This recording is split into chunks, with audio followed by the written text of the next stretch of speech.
New Zealand is completely surrounded by the sea, and marine transport has always played a fundamental role in the nation's history. The Polynesians were the first people to make long sea voyages to Aotearoa or New Zealand, and according to legend, the Great Migration took place between 900 and 1200 AD in great canoes or waka, which measured 50 to 70 feet in length. A few hundred years later, the first European explorers arrived. First, Abel Tasman of the Netherlands in 1642. Then England's Captain James Cook in the bark Endeavour in 1769. The French weren't far behind, but with the signing of the Treaty of Waitangi in 1840, Abel Tasman's New Zealand became the British colony of New Zealand. The first immigration ships started to arrive at the same time, taking approximately 10 weeks for the journey from England. Gradually, European settlements grew. Initially, merchandise transported consisted of imports of animals, plants, household and industrial goods, but within a few years, exports of agricultural products became possible. This was given a major boost with the advent of refrigeration in the 1880s. It's now become possible to export meat. Steam engines began being fitted to ships within a couple of decades of European settlement, and as the colony grew in size, so did the ships and the harbours. Unquestionably, the most important company in New Zealand's maritime history is the Union Steamship Company, formed in 1875 in Dunedin with 5 vessels. It took over smaller operations and eventually itself was absorbed into a British combine in 1917. These publicity films from the 1960s provide some of its history.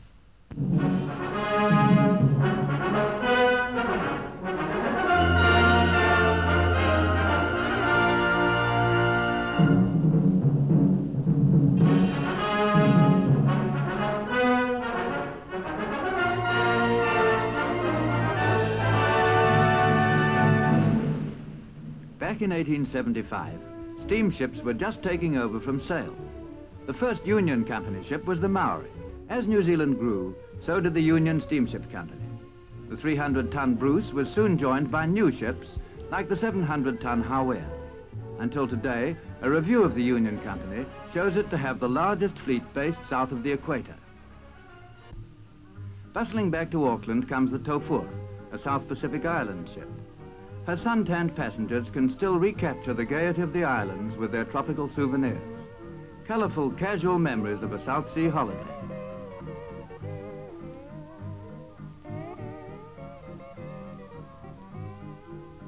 The Union Company arranges travel to anywhere, by land, sea and air.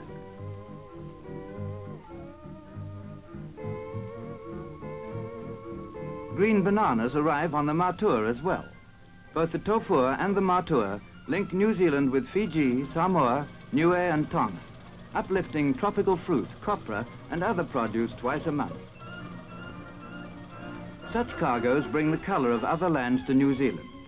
The Waikare smells of spice and jute and tea from India and the Far East. The Waitemata brings timber, dried fruits and salmon all the way from Canada. From Vancouver and Bombay, Tahiti and Australia, the Union Company brings a wealth of goods to New Zealand and takes others away. At Mount Maunganui, softwood products are now exported to Australia by modern cargo ships like the Koronui. Shipping services are essential, even down to coasters like the Kokiri, which delivers the coal in the morning. The gigantic grabs can lift 2 tons at a time.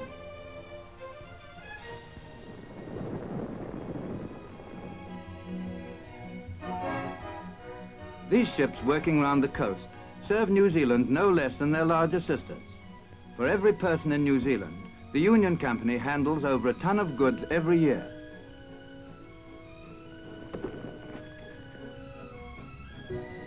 The sea is busier than ever. Now 66 ships fly the Union flag, arriving and departing every day. The rhythm of engines, the rush of the sea tells a never-ending story. 2 million miles a year, 500,000 passengers. 2.5 million tons of cargo from hundreds of ports of call, over 4,000 officers and men, 66 ships that serve New Zealand.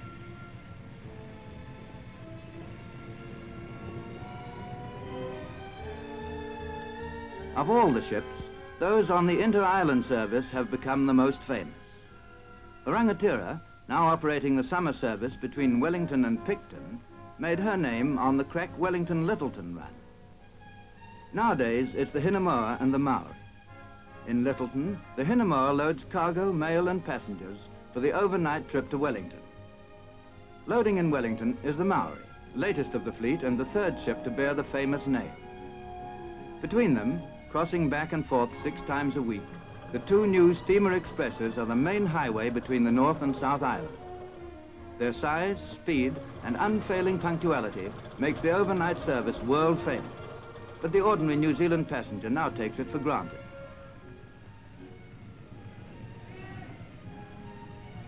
By daybreak tomorrow, they'll have crossed Cook Strait and be 200 miles away.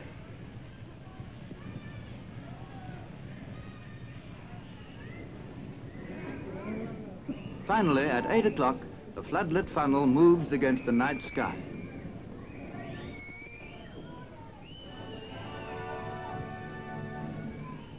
"13,000 horsepower thrust the Maori forward.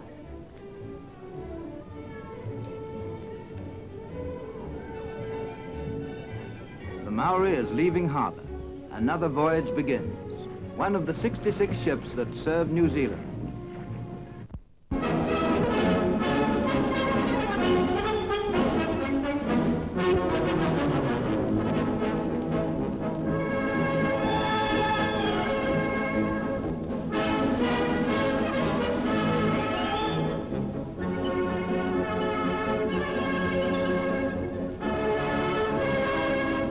At the Barrow-in-Furness shipyard of Vickers Armstrongs Limited is the turbo-electric vessel Hinnamoa, under construction for the Union Steamship Company of New Zealand.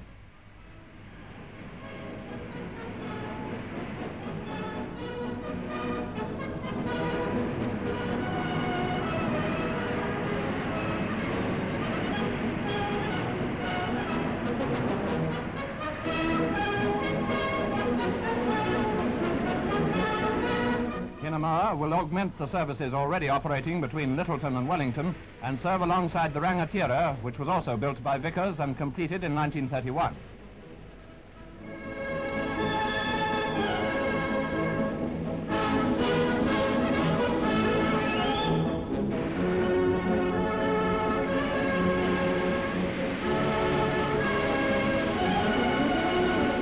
Among other details, Hinnamoa will be 400 feet long with a molded breadth of 58 feet and a speed of 21 knots.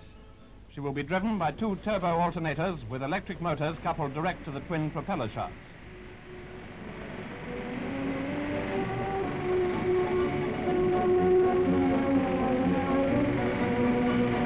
The other ships of the Union Steamship Company of New Zealand set a high standard of good looks, and Hinnamoa will be no exception. From her raked stem of graceful proportions right aft to her cruiser stern, she'll be a beautiful ship. It'll be easier, of course, to appreciate her lines when she leaves the stocks and takes to her element. One of the most handsome ships belonging to the company, our Tier, holder of the Blue Ribbon of the Tasman Sea, was sunk during the North African campaign after a very gallant action. Certainly, Hinnamoa has a great tradition to follow.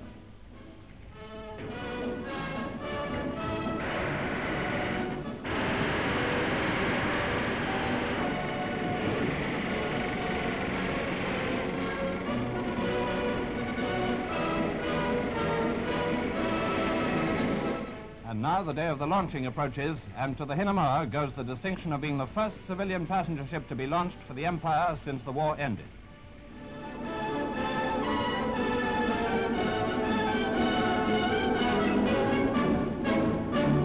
The ceremony is carried out by Mrs. Faller, widow of Brigadier Faller, who was chairman and managing director of the shipping line. Here she comes. Another distinguished visitor to Barrow was the Right Honourable Walter Nash, New Zealand's Deputy Premier.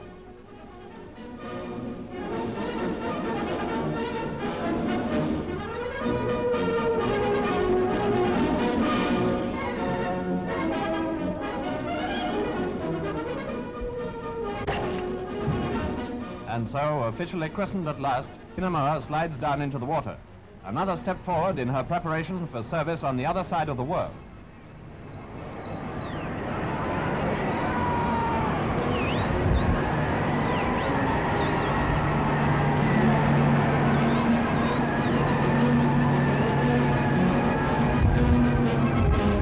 Was cheered on her way by officials of the line and the builders, including Mr. Greenland, Sir Archibald Jameson, and Sir Robert Micklem.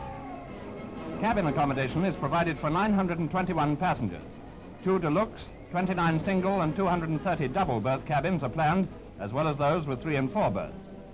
Those lucky enough to travel deluxe will have large rooms and separate bathrooms, but the others are equally well arranged with cot beds, running hot and cold water, reading lamps, and cabinets. There will also be a large cafe and reading room, which together with all other public rooms will be heated and ventilated. There's little doubt that the single-funneled, 2-masted Hinamura, with her streamlined superstructure, will soon become a popular ship for travelers by the Union Steamship Company of New Zealand. In addition to passenger accommodation, she will have ample cargo space, including stalls for 48 horses.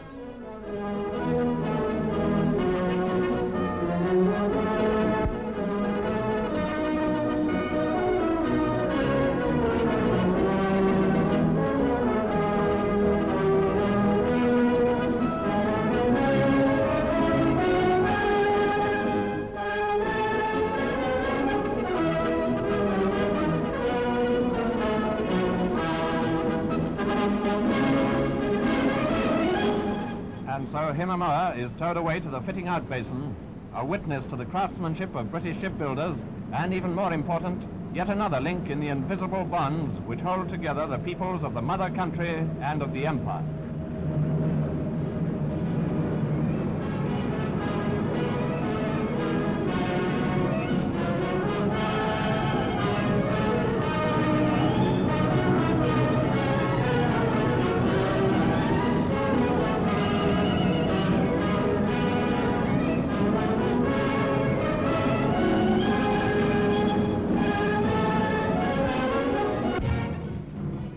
Hinamura leaves the place of her launching at the Vickers Armstrong's Naval Construction Works at Barrow for the fitting-out basin.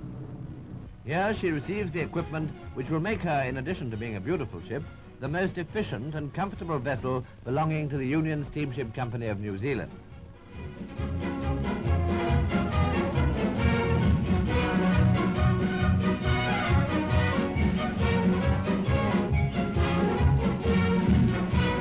And so the job goes on. Equipment of all kinds, including the single funnel, which puts the final touches to her makeup.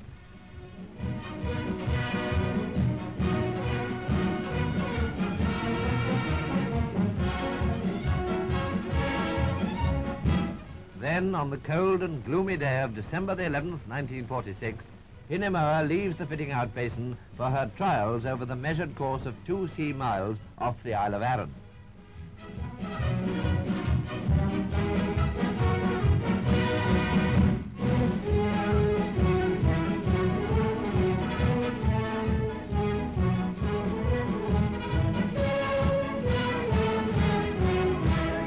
On this occasion, Captain Collins, who commands Hinamura, was aboard. He's seen here with Mr. Hubert Thompson, a director of Vickers Armstrongs Limited.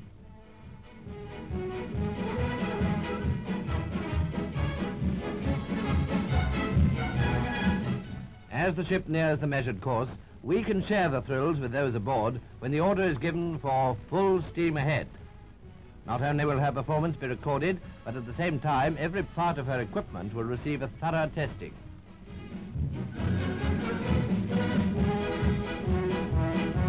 The end of the course, and, as the time is checked, general satisfaction. It goes without saying, of course, that all was well, and the handing over ceremony took place forthwith. First, the flag of Vickers Armstrongs was lowered from the masthead to be replaced later by the flag of the Union Steamship Company of New Zealand. Mr. F.J. Mills, a director of owning company, and Captain Webb, the marine superintendent, were on board to take the ship over.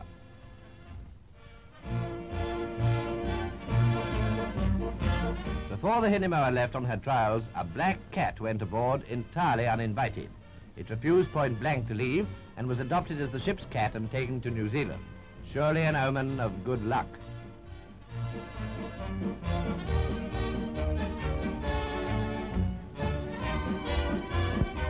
And now the climax of the story. On another grey December day, the 21st, Hinemoa leaves Greenock on her maiden voyage en route for the sunshine of New Zealand waters.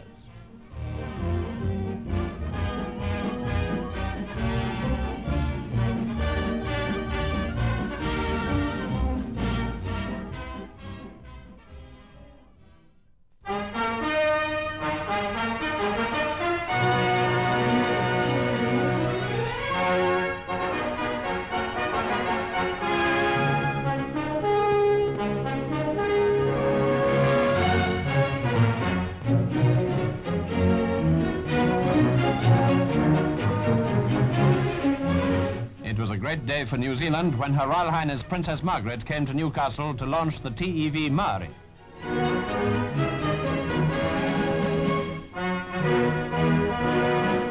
Her Royal Highness was welcomed at the shipyard by Sir Ronald Weeks, Chairman of Vickers Limited, Major General Dunphy, and His Excellency the High Commissioner for New Zealand, the Honourable F.W. Deutsch. Your Royal Highness to name and launch this ship.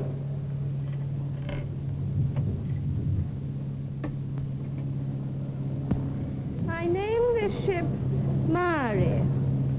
May God bless her and all who sail in her.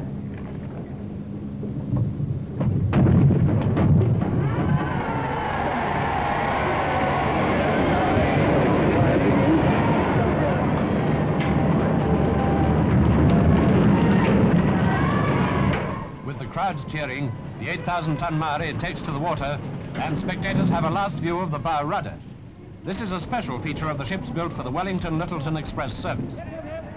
Maori is the finest vessel of her type in the world today. Larger than her sister ship, Hinemoa, she will accommodate 1,000 passengers and 80 motor cars. This great occasion was the first launch by a member of the royal family of a vessel for service in New Zealand waters.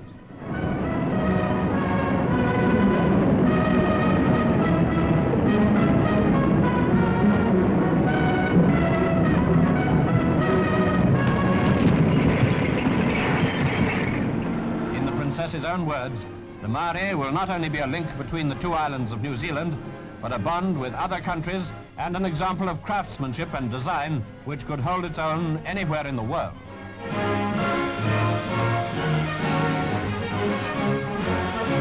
The Monowai was built for P&O in 1925 and acquired in 1930 by the Union Steamship Company for use on the New Zealand to San Francisco service. After being used as an armed merchant cruiser during World War II, she was placed in Trans-Tasman passenger service from 1949 to 1960. The Karapo and Karatu were 3,650-ton ships built at the same time for the Union Steamship Company in Hong Kong in 1964 as general-purpose cargo ships. In their early years of operation, they traded between New Zealand, Australia and the Pacific Islands. When operating between New Zealand and Australia, timber products, mainly paper, was carried, and on the return journey, steel, Holden car parts and general cargo was carried.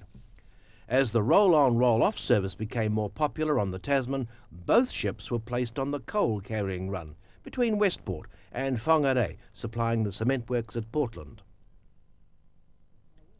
The Hawea was built for the Union Steamship Company in Hong Kong in 1967 and provided roll-on, roll-off services between Auckland, Wellington, Lyttelton and Dunedin. This vessel and her sister, Wanaka, were both revolutionary. She was powered by 2 diesel engines and had a top speed of 18 knots. Provision was made for roll-on loading and discharge of the top deck by adjustment of a link span serving the main deck, and a 15-ton electric deck crane was also fitted. The Hawea and Wanaka had no difficulty in making a round trip every week. The ship built to replace the Hinemoa on the Lyttelton-Wellington passenger run was the Wahine. Completed in 1966 in Scotland, her life was a short one. Less than 2 years after her arrival, the 8,944-ton ship tragically sank during a rogue cyclone as she attempted to enter Wellington Harbour on the morning of the 10th of April 1968. Of the 733 crew and passengers on board, 51 lost their lives. This film shows her launching in Scotland. At the Fairfield shipyard on Scotland's River Clyde, this is the birthday of a new ship, built for the Union Steamship Company of New Zealand. Wahine, when completed, is a 22-knot, twin-screw turbo-electric vessel, nearly 500 feet in length and 10,000 gross tons. With accommodation for 920 passengers and drive-on facilities for more than 200 cars, Wahine is for overnight express service between Wellington and Lyttelton. Painters and joiners are putting the finishing touches to the stand for the guests on this, the most important day in the life of a ship, launch day.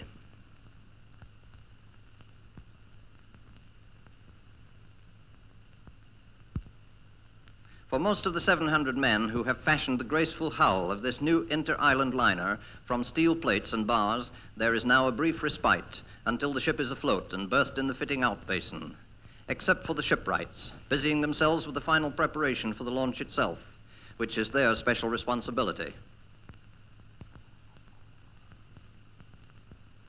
A ship is supported during the construction on a cradle of timber. Before launching, this must be all cleared away, piece by piece, so that eventually the ship is resting only on the two long, grease-covered launchways, down which she will slide smoothly into the water at the bidding of her sponsor.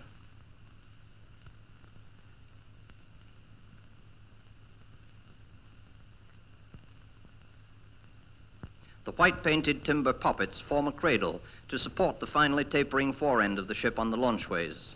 The circular opening in the hull is for the transverse bow propeller, which, with its counterpart at the stern, will help the master to maneuver with precision in harbor by giving the vessel a sideways push just when it is needed.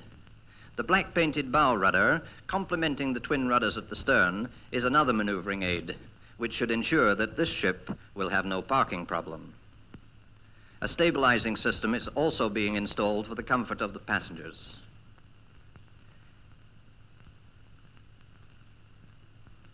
Immediately the ship is waterborne, the tugs will make fast the towing wires for bringing the ship under control and into the shipyard's fitting-out basin. This is one of the two propellers which converts the 18,000 horsepower of the 4 electric propulsion motors into the forward thrust, which gives the vessel her top speed of 22 knots. Around the propellers, some stager scaffolding still has to be dismantled and lifted away in the last busy hours before the launch, and it looks as though someone may get wet feet on the job before it's finished.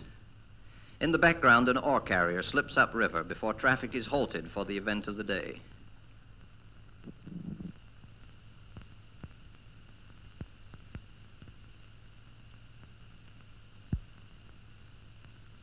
The foreman stager in his red helmet lends a hand to beat the clock on this last day of clearing the slipway.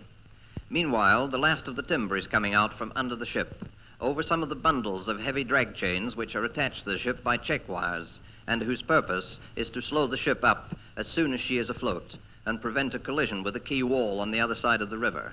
The sweep of Wahine's graceful bow swells at the bottom into a bulbous forefoot to give optimum performance and seakeeping qualities. Her bow rudder, painted black, can again be clearly seen. Even on launch day, a break for dinner is in order.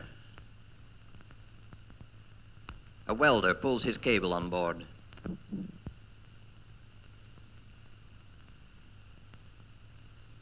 Foremen are responsible for checking off each job, programmed right up to the moment when the green light appears on the launch platform. The 2 square eyes are recesses within which, in due course, the anchors will be housed.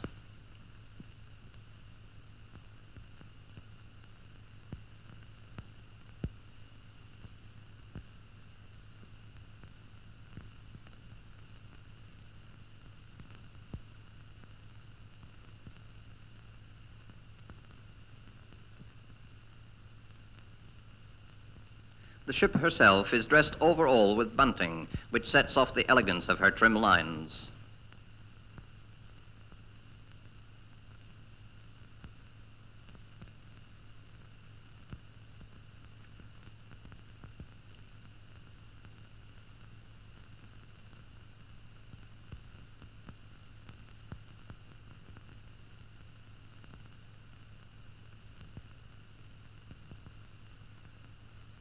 The all-important bottle of champagne, gaily decorated with owners' and builders' house flags, is placed on its cradle. The spectators, workers, families, and friends are in position, and all is ready for the arrival of the sponsor. Here she is, accompanied by Mr. McFarlane and the chairman of the Fairfield Company and his wife. In accordance with custom, the sponsor receives a bouquet from one of the shipyard's young apprentices.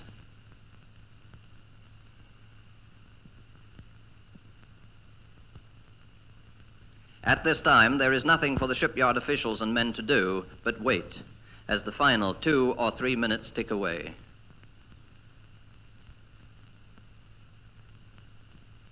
A brief rehearsal for the press.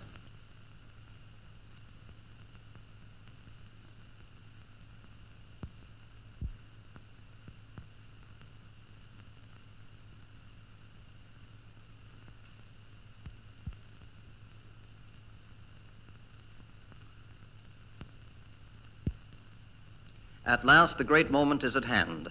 I name this ship Wahine. May God bless her and all who sail in her. And the Wahine, well and truly christened, slides with the grace and poise befitting her Maori name down the launchways and into the River Clyde, which 40 years ago, from the same shipyard, received her famous predecessor, Eronji, for the Union Steamship Company.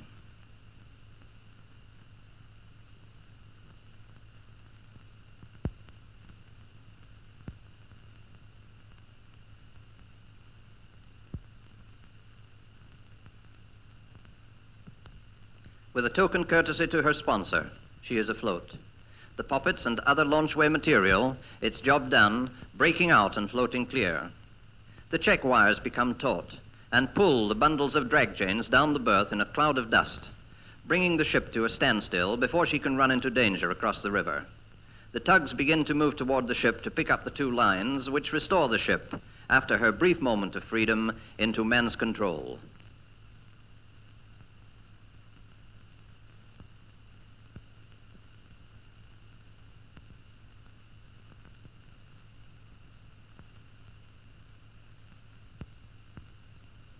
While the spectators excitedly swarm about, let's watch the events again from the other side of the river. The large rectangular opening in the stern of the ship is the drive-on entrance to the car deck, which will be closed by a hydraulically operated door when at sea.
With a last look at the 2 launchways, greasy planks on which the Wahine slid to reach for the first time her natural element, let us conclude by honoring the shipwrights, whose skill has ensured yet another successful launch.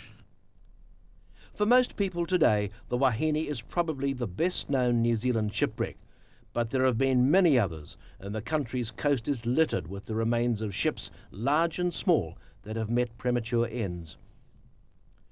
The final ship acquired for the Lyttelton to Wellington passenger ferry run was the 9,387-ton Rangatira. The service ended on 15th of September 1976. 3 p.m., 1500 hours, say 31st May 1969. Mahino glides away from her berth in Wellington Harbour on a significant maiden voyage from New Zealand to Australia, the first in the Tasman Sea Cargo Express service.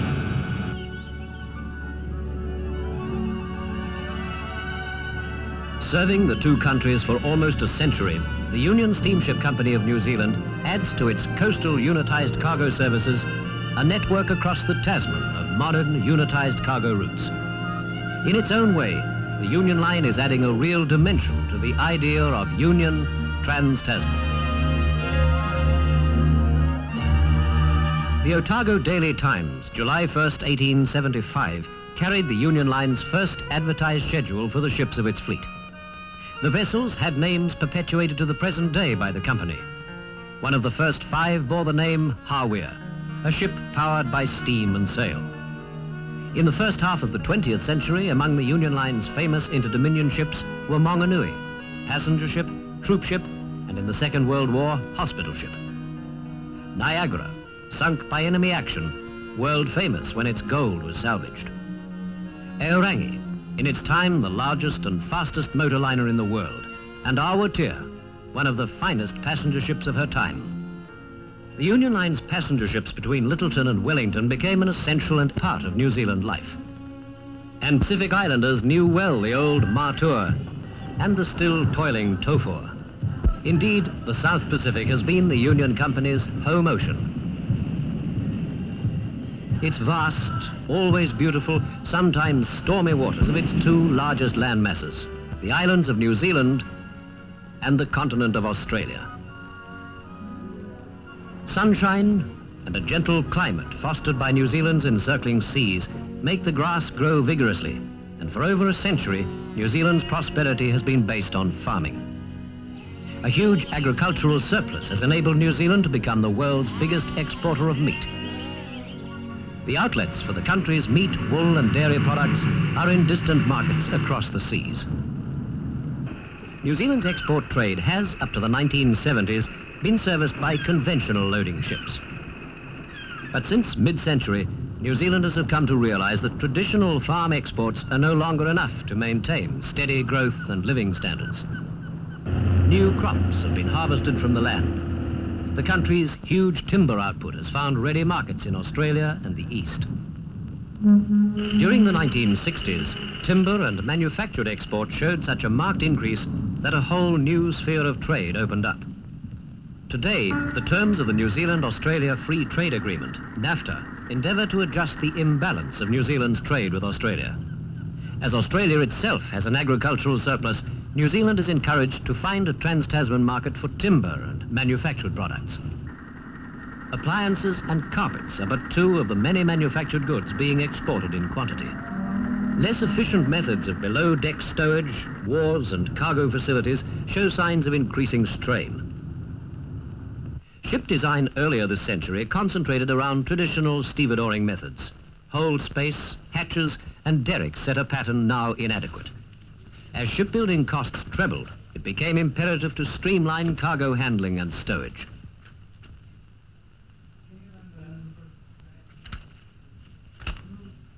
Seaway King, in the Union Line's Australian operation, was the first Union Company ship to incorporate the move to unitization and streamlined cargo handling, with that special feature, a stern door, now fast becoming a commonplace in modern cargo vessels. The stern door is lifted as Seaway King moves into her berth at Darling Harbour in Sydney. Seaway King speeds freight between Hobart and Melbourne and Hobart and Sydney. The ship, which went into service in 1964, demonstrates the new approach to the vital factor in the transport of freight, the way loads are transferred between various types of vehicles. With cargo confined to a variety of large, single or unitized loads, it can be driven off the ship across the stern ramp, or lifted out of the hold by an electric jib crane on the ship. Roll on, roll off, lift on, lift off was to be a versatile system. Containers on trailers are shifted out by prime movers.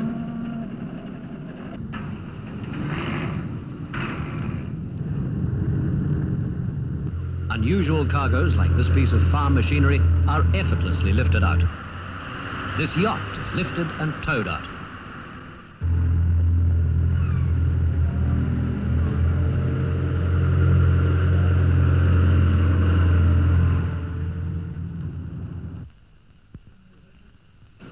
These changes in cargo handling are matched by smoother administration and more efficient customer contacts. Within hours of her arrival, Seaway King is loading her return cargo for the voyage to Tasmania. Since 1891, when it first entered the Australian coastal shipping trade, the Union Company has maintained a regular service between the island state of Tasmania and mainland Australia. The entire turnaround in Sydney takes 24 hours. Seaway King heads for Hobart, where her unitized cargo will be delivered in 3 days. In New Zealand, the introduction of the roll-on, roll-off principle began on the inter-island steamer express vessels. Basically a passenger and vehicle transporter, Maori has provided a highly successful service for cargo shippers. Large containers of cargo are shifted daily between the islands.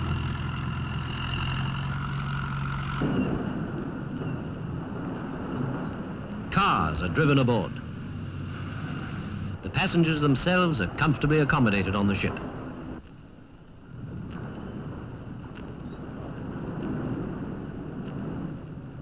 Slipping her moorings, Maori sets out on the crossing between Wellington and Lyttelton.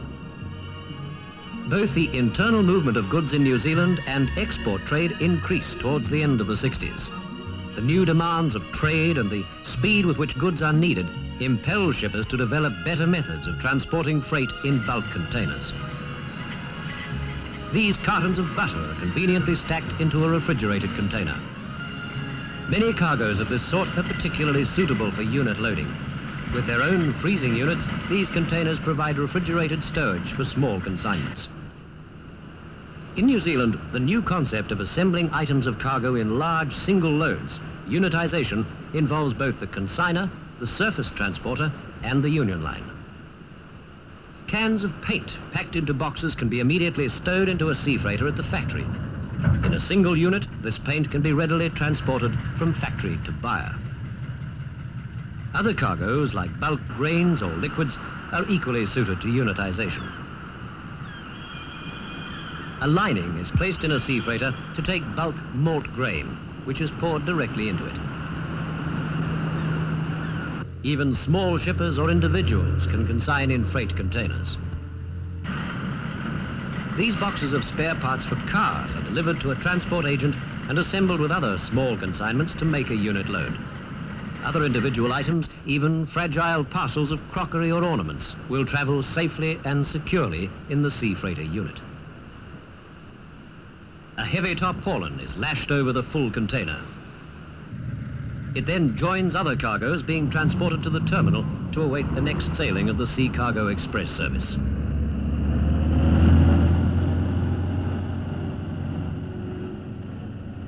Terminal depots at the ports are large enough to accommodate consignments delivered early. The depots are patrolled for security. By reducing cargo to bulk units, damage during transit is avoided. Handling is reduced to a minimum and insurance is lessened. Spurred by the success on both sides of the Tasman of the innovations in cargo handling and the readiness with which consigners and road transport services can be integrated, the Union Company commissions a new, fully unitized ship, Hawea. In service from mid-1967 on the New Zealand coast, Hawea takes a variety of unitized loads. Weekly, she speeds on the round trip from Auckland to Lyttelton to Dunedin and back.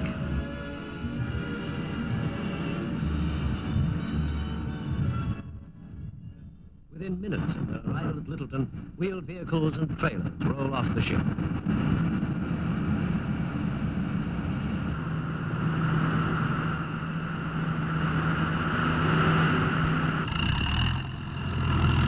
They are all shapes, sizes, and styles. At the same time, in a Christchurch factory, a fresh consignment of biscuits is baked. From the production line, they are packed and loaded into a sea freighter for shipment to Auckland. They can catch today's Hawea sailing. Out to the port they go to be loaded within hours on Hawea. Trailers and containers are secured to special deck fittings by tension wire cables. These are regularly checked and adjusted at sea.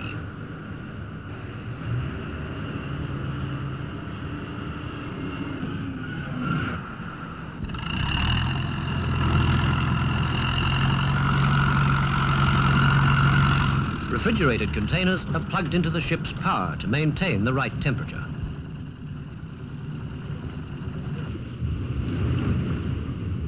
Eight hours after its arrival, Hawier, with full cargo aboard, departs for Auckland.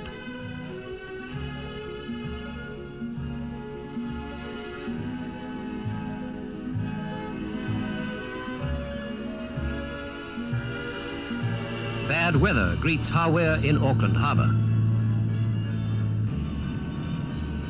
A trim ship capable of 16.5 knots, her seaworthiness enables her to maintain timetables between ports. Though the shipbuilder's skill is a factor in the reliability of Hawier's weekly run, the Sea Cargo Express service depends upon her cargo handling abilities in port.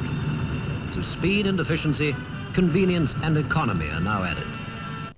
In 1931, New Zealand's first floating dry dock, known as the Jubilee Floating Dry Dock, was built for the Wellington Harbour Board, and is seen here after arrival.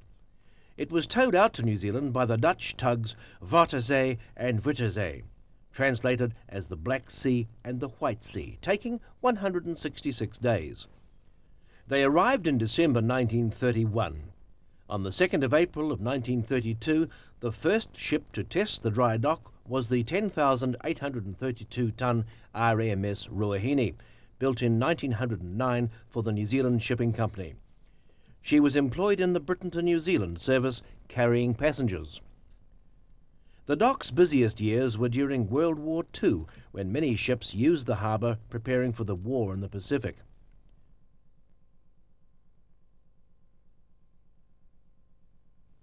The dock was eventually sold in 1988, but while under tow, broke in half and sank in the Tasman Sea. The apple transport between the Nelson region and Wellington was characteristic of the small coastal trade and the vessels that plied the waters around New Zealand in years gone by. Here we see Zephyr II leaving Wellington in the early 1950s en route to Mapua. This vessel was 285 tons and was built by Neersten Brothers of Holland for the North Western Company Limited of Hokitika. Built in 1952 and powered by a 240 brake horsepower engine, she made her first commercial voyage on the 22nd of August 1952. The new vessel drew considerable attention on her first visit to Onehunga in mid-October because she was loaded by her captain and crew. The engines of the vessel were controlled directly from the bridge instead of the engine room, as was common practice at the time. The Zephyr II was a typical Dutch-built coaster, a design of a vessel which proved popular with a number of shipping companies operating coasters around the New Zealand coast. Built to carry general cargo, the Zephyr II carried a variety of cargoes. On some voyages she would carry apples from Mapua or Motueka. On other trips, she would carry general cargo such as potatoes, tyres, wool bales and machinery. And when she carried apples, they would be shipped to Wellington and then transferred to a larger vessel and carried to Britain. Coastal vessels operated out of all New Zealand ports, large and small. With the development of better road and rail services, the days of the coaster were numbered. In 1962, the introduction of the roll-on, roll-off rail ferry Aramoana between Wellington and Picton sealed their fate. At the beginning of 1956, the Zephyr II was sold to Burns Phillips South Seas Limited and departed for Suva in Fiji on the 7th of January that year, after only a short career on the New Zealand coast.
Like other coastal shipping companies, the Canterbury Steam Shipping Company was badly hit with competition from the roll-on, roll-off ferries in the 1960s, although it lingered on until the mid-1970s.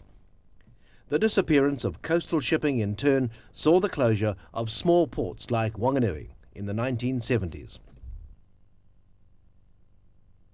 For a rather romanticised but nevertheless accurate view of the operation of a coastal trading vessel, the next film, made in 1948, looks at a voyage of the Breeze, one of the fleet of the Canterbury Steam Shipping Company, as she travels between Wanganui, Wellington and Lyttelton. She was 625 gross tons and was the second vessel of this company to carry the name, and was built in 1933. She was powered by a 725 brake horsepower engine and had a service speed of 10 knots and a complement of 15 crew.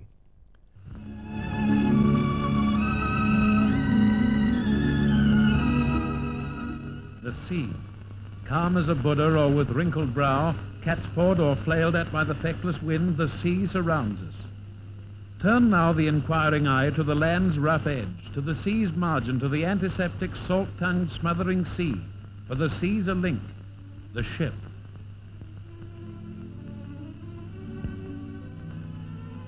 Yes, wheels are waterborne, and below the hatches is a segment of civilized world, anything from bags of cement to a packet of matches.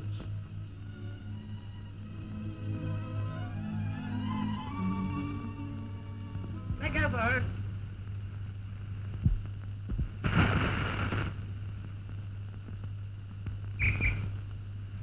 Let go up.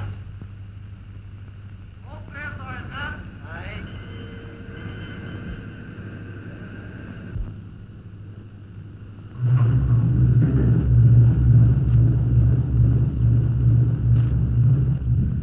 Seamen adjust their lives, cradled in steel, to the steady pulse of the ship, to curious hours of sleep, to the midnight trick at the wheel. Signed on with wind and the weather, it's not a romantic life, you're a bit of a slave. It's plain, hard, hazardous work to work with the white-collared wave. Hard aboard, hard aboard.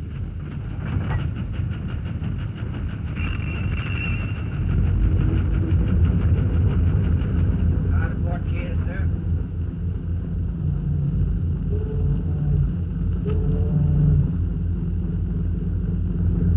Steady as she goes, steady as she goes.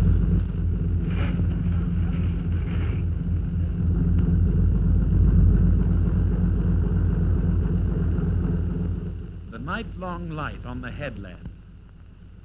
How does it bear? Where bearings intercept is the ship's charted position.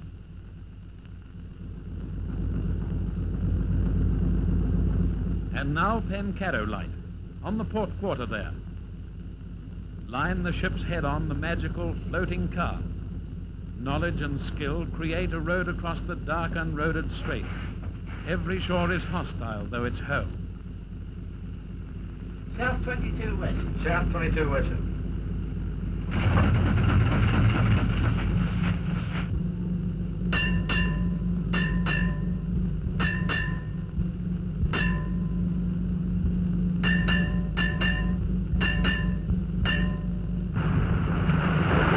Watch now the insensate sea as the round of the bows and the bilge and the hull lift light to a surge that could swallow us all with the lick of a wave. Yes, skipper. I'll put some extra lashes on the deck cargo. Yes, be just as well. Looks like it's gonna blow hard. I'll go there right away, skipper. Righto.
Cookie. Got some lovely grub here.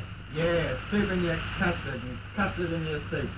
What difference does it make? Get out of here. The watch below can take its oilskins off and change its clothes and lay a tablecloth.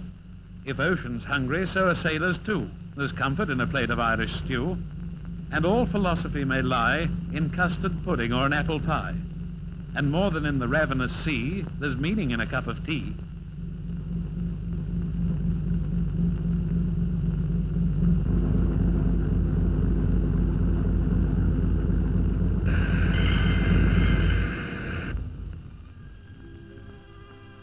In from the hazardous sea lies the harbour, smooth carpet for keels, where peninsula hills cushion the shock of Pacific with rampart of rock. Littleton Harbour, and there are the wharves and the shipping, the produce of factory and farm in a tangle of rigging. The door to an island lies open to ships and the sea.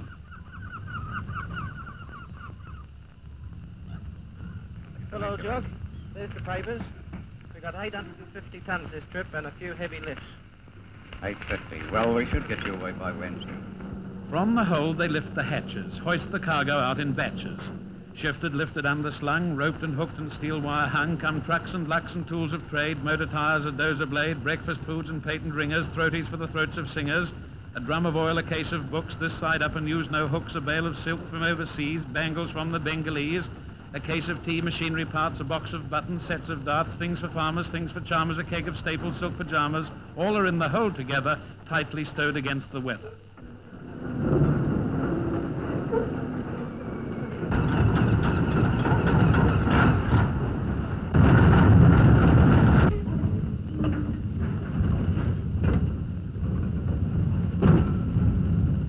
Railed and baled and bundled and trundled, new cargo reaches the wharf. A ton of spuds, a crate of maddows, electric jugs and special haddows, sacks, flax, saddles for hacks, scenic prints for almanacs, nuts, bolts, woolen rugs, bags of barley, bathroom plugs, butchers, skewers, a stove or two, and malt for those who make home brew, a catalogue of general trading written into the bill of lading. It all goes into the hold together, tightly stowed against the weather.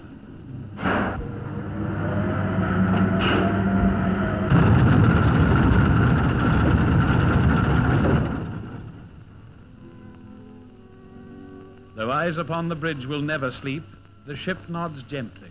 Time to spare. The chief can leave his engines, hearts, not dials, and seamen come off watch, find spare time occupation, things they do at home, as the brown coastline slips away abeam. Clouds, clothes are space hung, like the gull poised effortlessly on the sustaining air.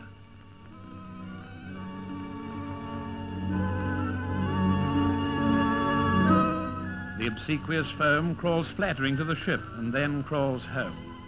And the dark mountain dances on the blue. Up through the strait, past Terrawhitty Light, past Plimerton and past Otaki Beach, the long run northward at a good 9 knots. The shore has seaward eyes, speaks to the ship from far the winking lamp. Message reads, hurry along, breeze. The tide's on the turn, skipper. Slip down and tell the chief to give her that other knot. Brother, Captain. Chief, skipper wants another knot or we'll miss the tide.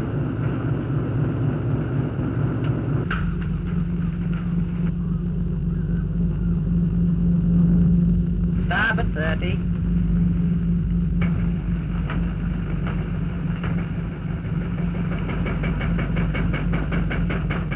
Starboard 30 she is, sir.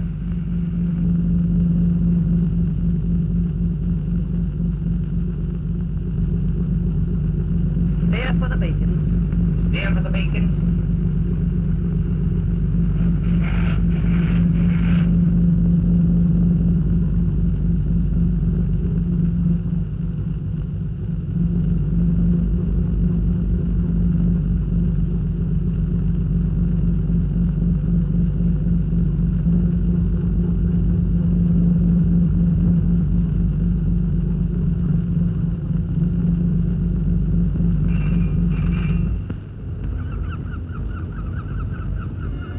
All ports are much the same. Masts, beacons, buoys, a tide that ebbs and floods.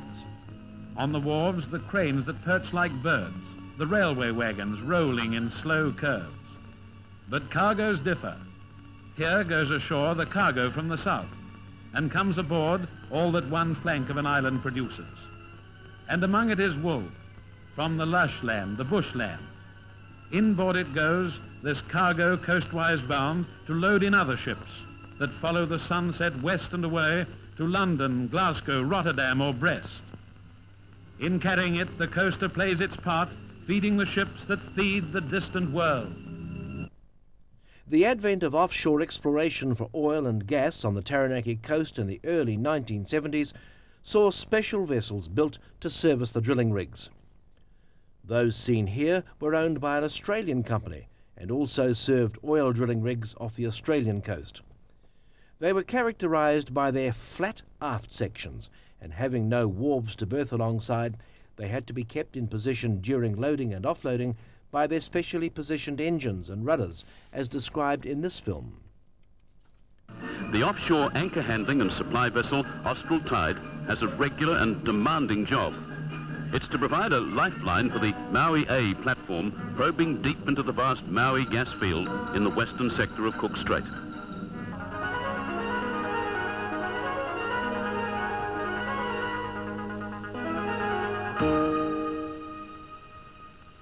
A fleet of 5 tidewater vessels is stationed at Barry's Beach on the southern coast of Australia, scene of more activity in the great energy search. This is the home port for drilling operations on a so far very successful search for oil in Bass Strait. The ships at Barry's Beach include Southern Tide, outward bound for the BHPSO field in the cold waters of Bass Strait, and one of the company's newest vessels, Western Tide, on the way in. There's always a ship in attendance at the rigs, 24 hours a day. Bass Strait is another unpredictable stretch of water.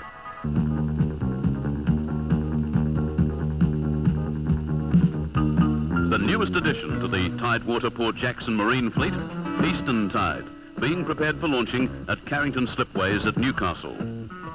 Eastern Tide is an offshore supply, towing and anchor handling vessel of 2,000 tons displacement, fully automated and designed for high maneuverability and towing power.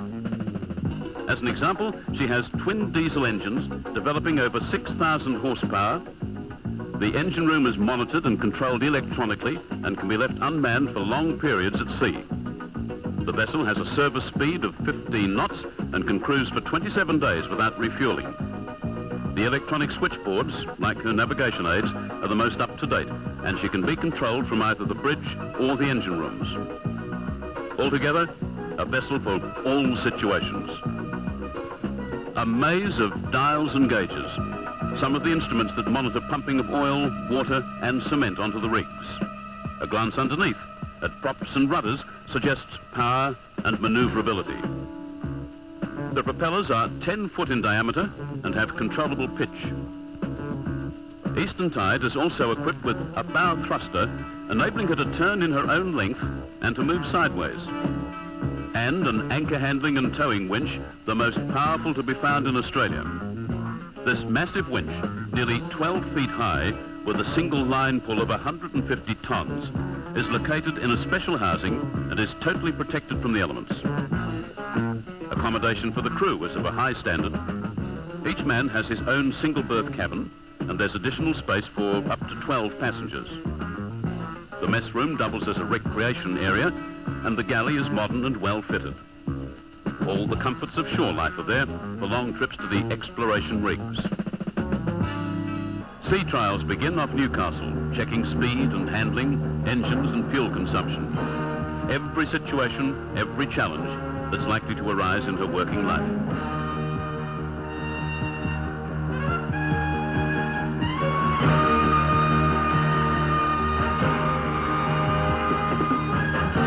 With a high bow, the lines are those of a ship designed to ride heavy seas, to tackle long voyages in all weathers, smoothly and safely.